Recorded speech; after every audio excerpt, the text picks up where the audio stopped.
আল্লাহ যারা Islamic video মন থেকে শেয়ার করে, লাইক, কমেন্ট করে, এদের প্রত্যেকের মনের ন্যাক আশা ও দোয়াগুলো কবুল করে নিয়েন। আমিন আমিন সুম্মা। এমন একটা মাঠের ময়দানে হাত বাড়াইছি যে এখানে ১৬ লক্ষ সাহাবী তোমার দরবারে হাত বাড়াইছিল। আল্লাহ আল্লাহ, এমন একটি স্থানে হাত বাড়াইছি যে পাহাড়ের উপরে নবীজি আমাদেরকে নসিহত করেছিলেন, বিদায় হজের ভাষণ দিয়েছিলেন, জাবালে রহমত। আল্লাহ রহমতের পাহাড়ের পাশে হাত বাড়াইছি রহমতের আশায়। আল্লাহ রহমতের নবীর খাতিরে আমাদের জীবনের গুনাহগুলি মাফ করে দাও আল্লাহ।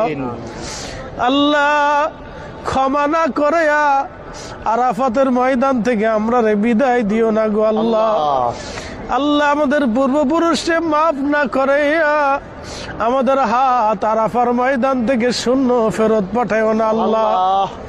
জাবালে রহমতের পাশে এখানে কোথাও এক জায়গা আদম আলাইহিস সালাম বসা ছিলেন, সমস্ত নবীরা এই আরাফাতের ময়দানে উপস্থিত হয়েছেন। আল্লাহ আল্লাহ আমাদের নবী আরাফাতের ময়দানে ১৬ লক্ষ সাহাবী নিয়ে দোয়া